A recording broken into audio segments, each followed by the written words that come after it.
할렐루야. 네, 우리 함께 옆에 계신 분들과 인사하겠습니다. 메리 크리스마스.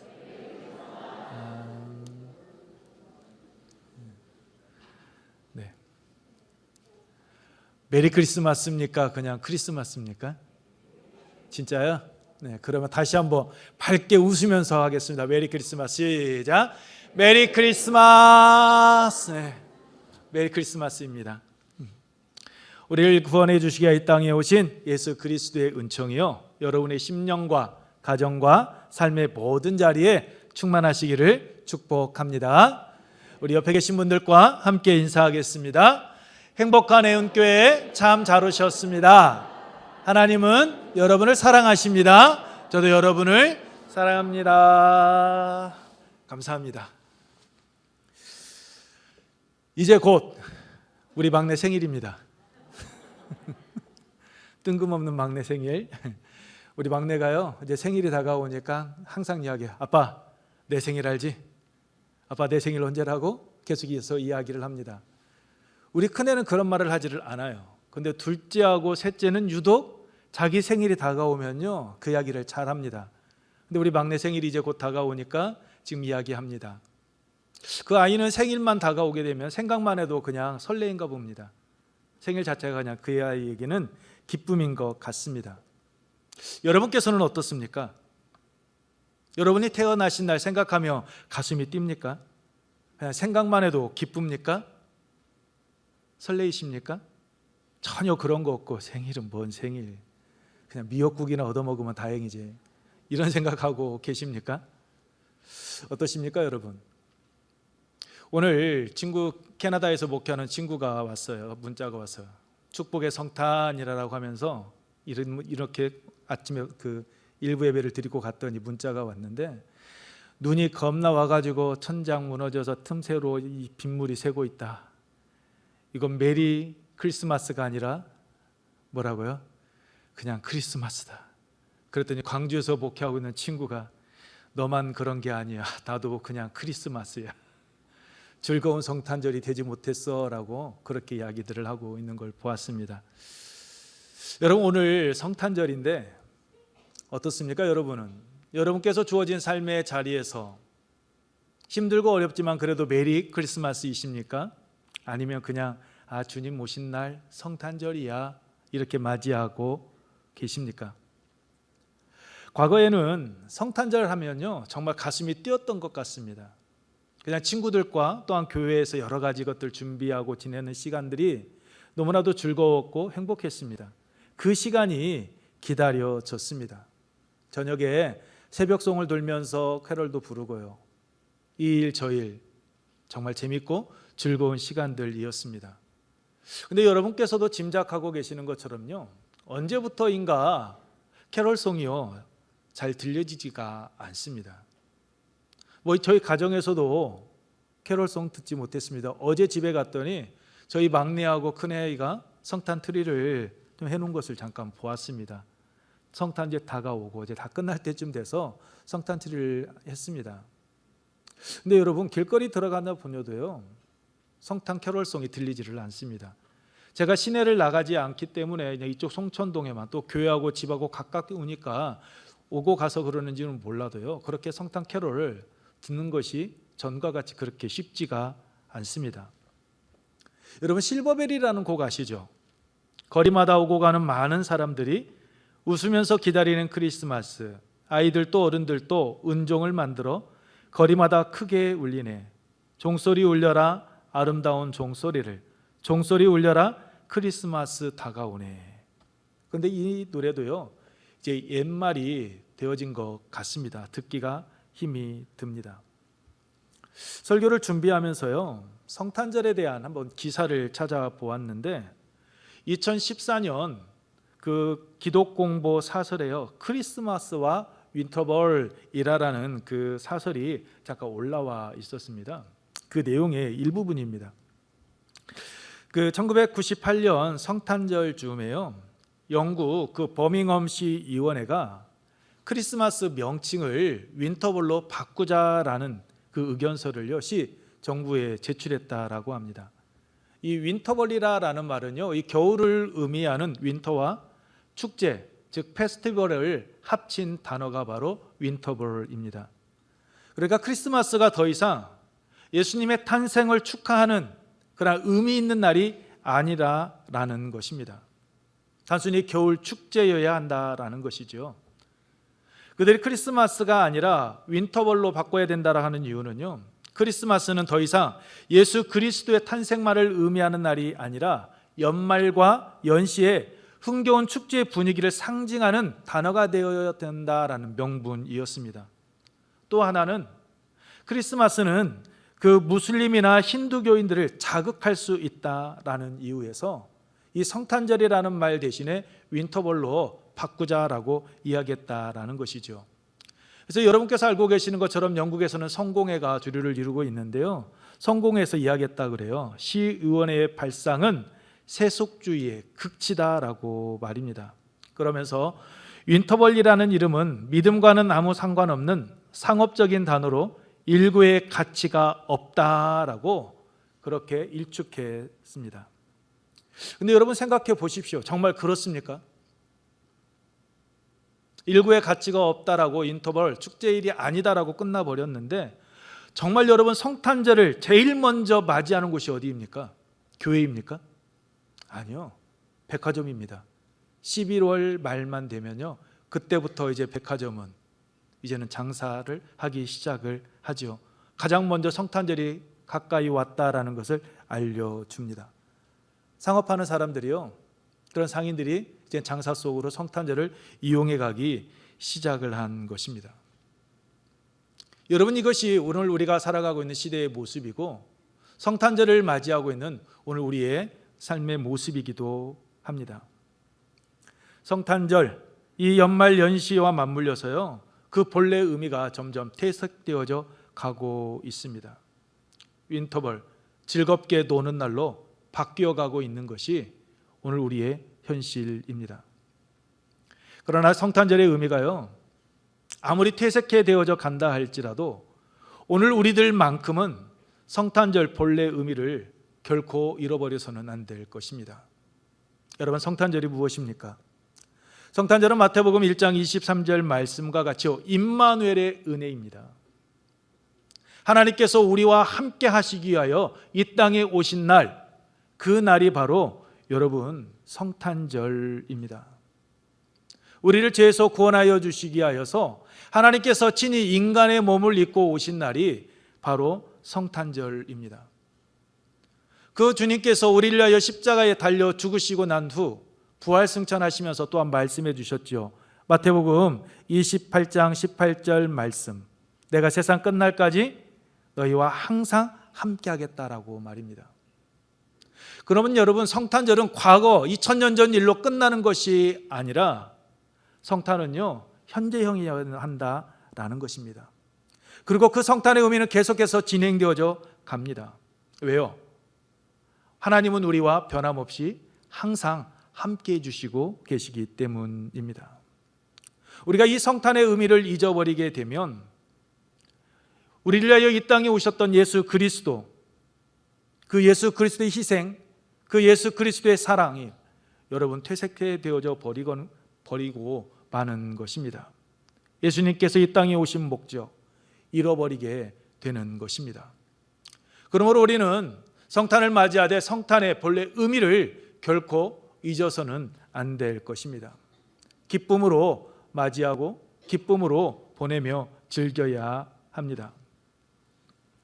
설교를 준비하다가요, 제가 책에서 보았는지 목사님의 설교를 통해서 들었는지 정확하게 알 수는 없습니다. 그런데 과거에 보았던 그 내용이요, 잠깐 제 머리에 떠올랐습니다. 그것은 아주 시골의 한 외딴 탄광 마을에서 있었던 일입니다. 그 탄광 마을에요, 어느 한 임신한 여인이 그 탄광을 찾게 되었습니다. 그런데 그 만삭이 되어졌던 그 여인이 아이를 낳다가요, 그만 죽고 말았다라는 겁니다. 그 여인이 죽게 되자 그 마을 사람들이 한다에 모입니다. 그리고 이야기해요. 이 아이를 과연 우리가 어떻게 해야 될까? 죽도록 내버려 둬야 되느냐? 아니면 이 아이를 우리가 키워야 되느냐? 그 마을 사람들이 모여서 회의를 하기 시작을 합니다.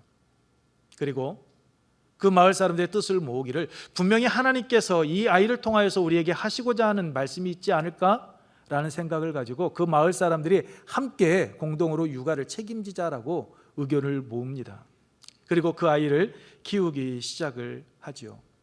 근데 그 아이를 키우기 시작을 하면서 마을 사람들이 변화가 일기 시작했다라고 합니다. 그곳에는 우락부락한 사람, 정과를 가진 사람들, 굉장히 거친 사람들이 많이 있었는데 그 사람들도 이제 서서히 그 아이를 보더니 마음이 동화되기 시작을 했다라는 겁니다. 그러면서 야, 우리가 어떻게 하면 이 아이를, 공동 아이를 바르게 키울 수 있을까라고 생각을 하면서 우리 담배를 끊자라고 하면서 담배를 끊기 시작을 했다라고 합니다. 그러면서 술을 마시면 종종 싸우게 되는데 우리가 이 아이의 교육을 위해서 술도 끊자라고 이야기를 하기 시작했다라고 합니다. 그러면서 이곳 사람들이 목욕도 잘 하지 않았는데 아이들의 그 위생을 위해서 우리가 목욕도 좀 깨끗하게 하자라고 의견을 모으기 시작했다라고 합니다.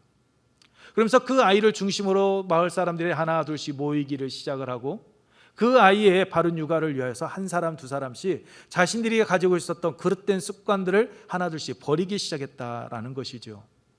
그런데 그때 한 사람이요, 문득 우리 이렇게만 할 것이 아니라 우리가 이 아이와 함께 예배도 좀 드렸으면 좋겠다라는 이야기를 하게 되고 그 마을 사람들이 이제 함께 모여서 예배를 드리기 시작했다라는 겁니다. 술 취하고 싸우고 도박하고 흥청망청 생활했던 사람들이요, 그 아이를 통해서 한자리에 모이기 시작을 하고 하나 둘씩 변화된 삶을 살아가기 시작했다라는 것입니다. 그 탄광촌이요, 그 아이로 인하여서 환하게 밝아졌다라는 이야기였습니다. 한 아이로 인해 변화되어져 가는 이 탄광촌의 모습, 거친 광부들의 마음이요 밝아지고 완악했던 그 광부들의 마음이요 부드러운 마음으로 달라져 가는 이 모습이요, 오늘 우리를 위하여 이 땅에 오신 예수 그리스도를 나의 구주로 믿고 고백하는 우리 예은교회 성도들의 삶의 모습이기를 주님의 이름으로 축복합니다. 여러분, 이 작은 아이가 그 탄광촌의 모습을 바꿀 수 있었던 이유가 무엇일까요? 그것은 한 가지입니다.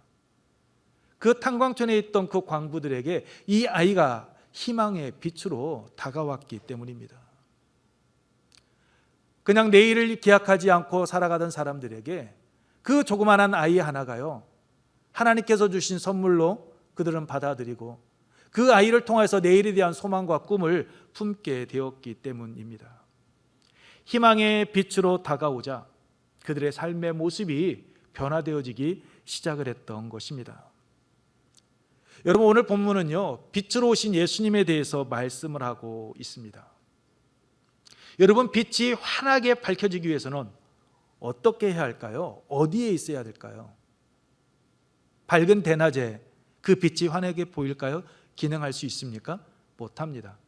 빛이 빛으로서의 기능을 감당하기 위해서는 어둠 속으로 들어가야 합니다.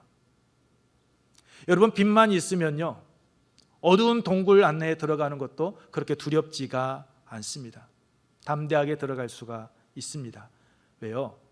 빛은 그 어둠을 몰아내는 힘이 있기 때문입니다.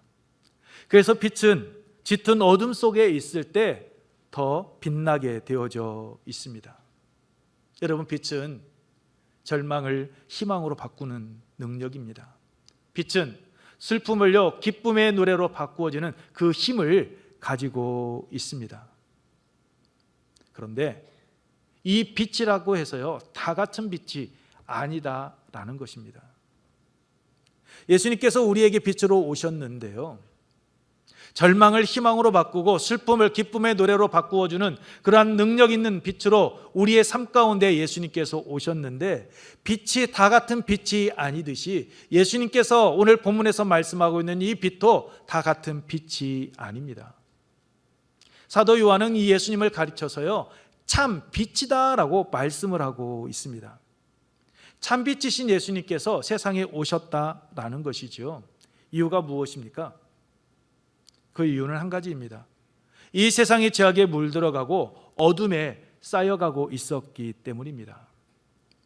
여러분, 창세기 6장 10절 말씀을 보게 되면요, 온 땅이 하나님 앞에서 부패했다라고 이야기하고 있습니다. 이 사람들의 포악함이여 땅에 가득했다라고 이야기하고 있고, 모든 혈육 있는 자의 행위가요 부패해서 하나님께서 이제는 더 이상 두고 볼 수 없었다라고 이야기합니다. 그래서 하나님께서 선택하신 것이 있죠. 무엇입니까? 노아를 택하셨고, 그 노아에게 방주를 만들고 그 방주 안으로 들어가라고 말씀하십니다. 그리고 방주 안에 들어갔던 노아와 그 생명체들만 살아남고, 하나님께서 창조하셨던 보시기에 심히 좋았던 그 모든 것이 하나님의 심판으로, 물로 여러분 다 죽고 말았습니다. 그런데 여러분, 창세기 9장 11절 말씀을 보게 되면 하나님께서 더 이상 물로, 홍수로 세상을 심판하지 아니하시겠다라고 말씀을 합니다. 그것이 새 언약으로요 하나님께서 세워주시죠. 그렇게 역사가 흐르고 난 후에 예수님께서 이 땅에 오신 것입니다. 죄악이 세상에 관영합니다. 사람들이 죄악으로 인하여 멸망받을 수밖에 없습니다. 이제 하나님께서는 노아 홍수 때와 같이 물로 세상을 심판하지 아니하시겠다라고 약속을 해주셨기에, 하나님은 물로 세상을 심판하지 아니하시고 이제는 모든 사람들을 구원해 주시기 위하여 예수 그리스도를 이 땅에 보내주셨는데, 그 예수 그리스도가 오신 날이 바로 성탄절, 우리들이 지키는 바로 오늘입니다. 어두운 세상을 환하게 비춰주기 위하여서, 죄악 가운데 죽을 수밖에 없는 사람들, 오늘 우리를 구원해 주시기 위하여 예수님께서 인간의 몸을 입고 이 땅에 친히 오신 것입니다. 9절 말씀입니다. 여러분, 우리 함께 읽겠습니다. 시작. 참 빛 곧 세상에 와서 각 사람에게 비추는 빛이 있었나니. 그렇습니다. 예수님께서는 어두운 세상을 밝게 비추는 참 빛으로 이 땅에 오셨습니다. 여러분, 여기서 참이라는 말은요 영원한 것을 의미합니다. 영원한 것으로서의 참, 가짜에 반대되는 진짜, 거짓에 반대되는 참을 의미하는 것이 아닙니다. 불완전한 시련에 대립되는 완전한 시련을 의미하는 참을 뜻합니다. 여러분, 요한복음 5장 35절 말씀을 보게 되면 예수님께서 세례 요한에 대해서 이렇게 말씀하십니다. 우리 함께 읽겠습니다. 시작. 요한은 켜서 비추이는 등불이라. 너희가 한때 그 빛에 즐거이 있기를 원하였거니와. 아멘. 그렇습니다. 요한은요 켜서 비추이는 등불이었습니다. 요한은 스스로 빛을 낼 수 없었습니다. 요한의 빛은 한정적이었습니다. 제한적이었습니다. 영원한 빛이 아닙니다. 하나님께서 불을 켜 붙여 주셨기에, 하나님께서 붙여 태우시는 동안에만 세례 요한은요 여러분 빛을 낼 수 있는 존재였습니다. 자기 뒤에 오실 그 예수 그리스도에게 사람들을 인도해 내기 위하여서 잠깐 켜지는 등불과 같은 존재였습니다. 그러면 여러분, 세례 요한만 그렇게 등불이었을까요? 아니요. 세례 요한 이전에도요 많은 선지자들이 있었습니다. 하나님을 떠나 죄악 가운데 살아가던 이들을 생명의 길로 하나님의 말씀 앞으로 인도해 내기 위하여서 힘쓰고 애썼던 선지자들이 있었습니다. 하나님께서 그들을 붙여 태워주심으로 그들을 통하여서 빛을 발하기 시작을 했죠. 엘리야가 있었습니다. 이사야가 있었습니다. 눈물의 선지자 에레미야, 이들은 모두 하나님께서 그들의 불을 켜주심으로 세례 요한과 같이 그렇게 빛의 사명을 감당했던 자들이었습니다.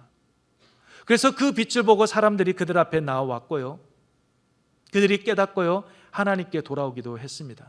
그런데 그때뿐이었습니다. 많은 사람들이 그들을 따르고 그들의 말에 귀를 기울였지만요 그들의 사역은 거기까지였습니다. 왜요? 그들은 완전한 불, 완전한 빛, 영원한 빛이 아니었기 때문입니다. 그들은요 일시적이었습니다. 그들은 제한적이었습니다. 여러분께서 알고 계시는 것과 같이 태양도 달도 빛을 냅니다. 하지만 태양은 여러분 어때요? 발광체이지만 달은 발광체가 아닙니다. 반사체입니다.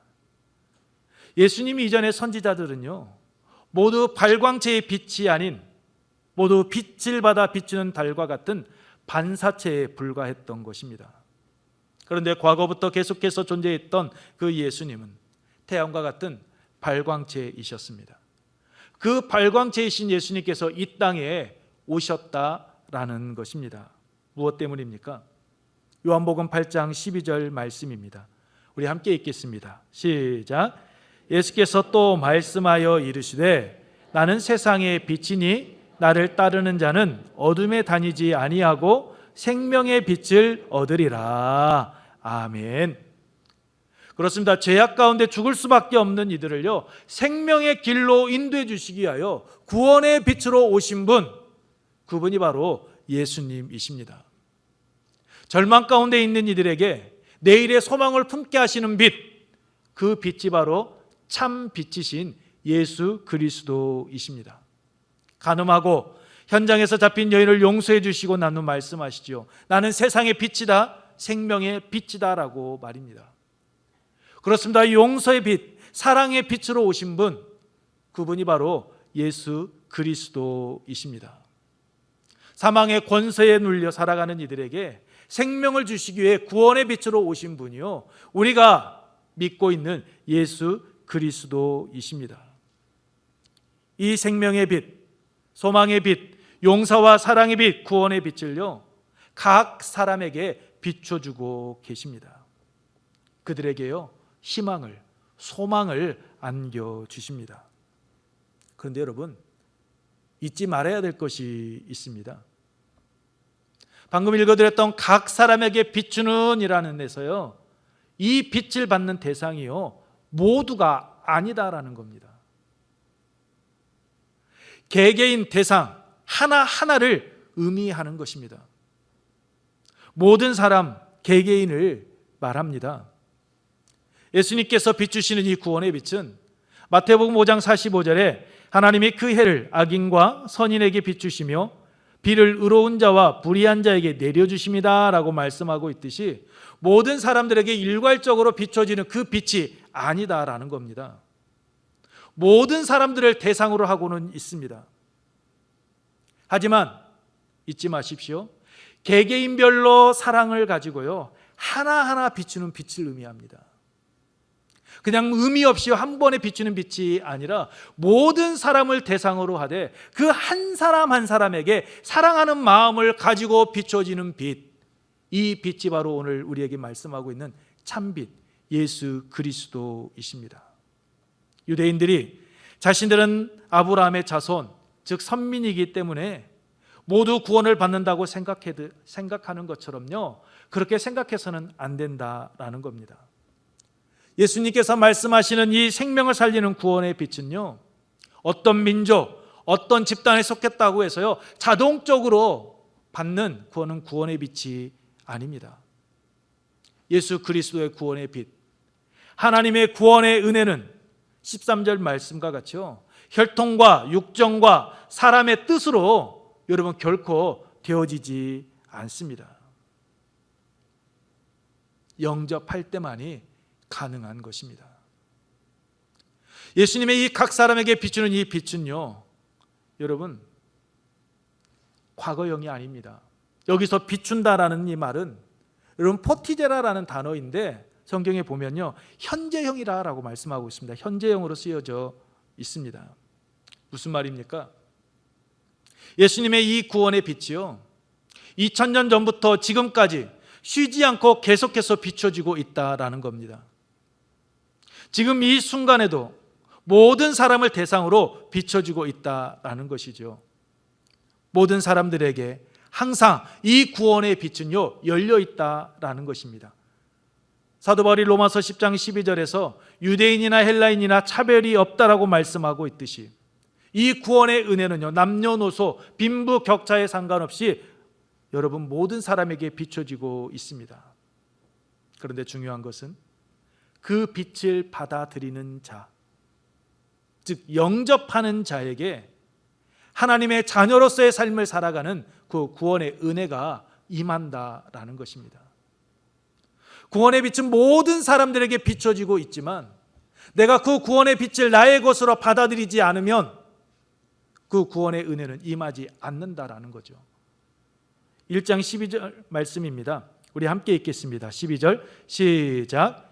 영접하는 자 곧 그 이름을 믿는 자들에게는 하나님의 자녀가 되는 권세를 주셨으니 아멘. 빛으로 오신 예수님은요, 지금도 우리를 비추고 계십니다. 우리가 걸어가야 할 길을 안내해 주시고 친히 보여주십니다. 마치 밤바다에 떠있는 등대화가 밤바다를 항해하는 배들을요 안전한 길로 인도해 주듯이 어두운 밤길을 환하게 밝혀주고 있는 가로등과 같이요, 예수 그리스도는 우리를요 생명의 길로 인도해 주고 계십니다. 누구에게요? 어떤 자에게요? 예수 그리스도를 나의 구주로 믿고 고백하는 자에게. 구원의 은혜는 모든 사람들에게 열려져 있지만, 성탄은 모든 사람들이 맞이할 수 있지만, 그 성탄의 의미를 잊어버리면, 왜 예수님께서 나를 위하여 이 땅에 오셨는지 그것을 생각하지 않으면, 그 예수 그리스도를 나의 구주로 영접하지 않으면, 하나님의 그 구원의 은혜는, 예수 그리스도의 그 십자가의 사랑과 죽음은 오늘 우리에게 아무런 의미가 없고 만다라는 것입니다. 여러분, 빛이신 예수 그리스도께서 우리 안에 자정하실 때 우리의 마음은 밝아지게 되어져 있습니다. 우리가 생명의 길로 나아가게 되어져 있습니다. 빛이신 예수 그리스도가 자정하신 그 빛이신 예수 그리스도와 함께하는 성도들이 있는 곳이면 그 환경은 달라지게 되어져 있고, 그 공동체는 어둠에서 빛으로 나오게 되어져 있습니다. 평화가, 기쁨이, 감사가, 화목이 그 안에 깃들게 되어져 있습니다. 이유가 무엇일까요? 빛이 들어오는 그 순간부터 어둠이 사라지듯이 예수 그리스도를 우리가 나의 구주로 믿고 고백하는 그 순간 우리의 옛사람은 죽고 그리스도 안에서 우리는 새로운 사람으로 거듭나기 때문입니다. 고린도후서 5장 17절 말씀입니다. 우리 함께 읽겠습니다. 시작. 그런즉 누구든지 그리스도 안에 있으면 새로운 피조물이라. 이전 것은 지나갔으니 보라 새 것이 되었도다. 아멘. 누구든지 그리스도 안에 있으면 새로운 피조물이라. 이전 것은 지나갔으니 보라 새 것이 되었도다라고 성경은 분명하게 우리에게 말씀을 하고 있습니다. 그렇습니다. 새로운 피조물로 거듭난 삶을 살아가게 되기 때문입니다. 옛사람은 사라지고 새 사람이 되어지는 것입니다. 그래서 여러분, 폴틸리라라는 신학자는 말합니다. 우리는 새로운 존재가 되었다라고 말입니다. 빛으로 오신 예수 그리스도를 영접하는 자, 빛으로 오신 예수 그리스도를 나의 구주로 받아들이는 자, 그는 하나님의 자녀가 되고 그에게는 구원의 은혜가 임함으로 그의 삶은 이제는 과거의 삶과 단절된 내일을 꿈꾸며 나아가는 새로운 피조물로서의 삶을 살아가게 된다라고 말씀하고 있습니다. 이유가 무엇일까요? 13절에 말씀하고 있듯이 하나님께로부터 난 자들이니라라고 말씀하고 있듯이요, 예수 그리스도를 믿어 우리가 구원함을 얻는 순간 우리는 하나님으로부터 새롭게 태어나는 존재들이 되어지기 때문입니다. 새로운 존재가 되어지는 것입니다. 이것을 말씀하고 있는 것이 바로 성탄절입니다. 그런데 우리는 이 성탄절을 잊어버리고 영국 시의회가 이야기했던 것처럼 윈터벌, 그냥 단지 즐기는 날로, 축제의 날로, 겨울의 어느 한 축제의 날로 맞이하고 있는 겁니다. 여러분, 오늘 우리가 어떻게 성탄절을 맞이하고 있습니까? 주님께서 우리에게 원하시는 성탄절을 맞이하는 자세는 어떤 자세라고 생각하십니까? 여러분, 1년 하루 지키는 절기로 성탄절을 맞이하고 보내지 마십시오. 우리로 하여금 새로운 삶을 살아가도록 하기 위하여 우리를 죄에서 구원하여 주신 그 예수 그리스도께서 오신 날, 하나님께서 이제는 우리 홀로 내버려 두시지 아니하시고 우리와 함께 하시기 위하여 친히 인간의 몸을 입고 오신 날, 그 날을 여러분 우리는 결코 잊어서는 안 될 것입니다. 우리가 그러한 믿음으로 성탄절을 맞이하고 보낼 때 그 안에서 우리는 예수 그리스도와의 만남을 통하여서 새로운 삶을 살아가게 될 것입니다. 우리가 그러한 은혜를 우리의 마음 가운데 간직하고 나아가게 될 때 우리는 새로운 삶을 살아가는 출발점이 되는 그러한 날로 성탄절을 보내게 될 것입니다. 여러분, 성탄절은 우리를 위하여 이 땅에 오신 하나님의 사랑의 표현입니다. 이 사랑 여러분이 잊지 마시고 이 사랑을 여러분의 마음 깊이 새기고 성탄을 맞이하고 또한 성탄을 보내시기 바랍니다. 그래서 빛으로 오신 예수님을 통해서 근심과 걱정으로 얻어진 마음에 내일의 소망이 샘솟고 잠든 평안과 기쁨이 여러분의 삶 가운데 충만하게 흘러넘쳐 주위에 있는 사람들에게 선한 영향력을 끼치는 복의 통로가 되는 삶 살아가시기를 축복합니다. 기도하겠습니다. 우리 잠시 찬양 후에 기도하게 될 것인데요, 기도할 때 우리의 죄와 허물을 사해 주시기 하여 인간의 몸을 입고 이 땅에 오신 예수 그리스도를 우리에게 주시고 임마누엘의 은혜를 알게 하신 하나님의 사랑, 그 하나님과 함께 한 걸음 한 걸음 내딛고 나아가는 삶이 하나님의 영광을 드러내는 삶이 되게 하여 주옵소서라고 우리 함께 예수 우리들의 밝은 빛 이 찬양 후 한교에 기도하도록 하겠습니다.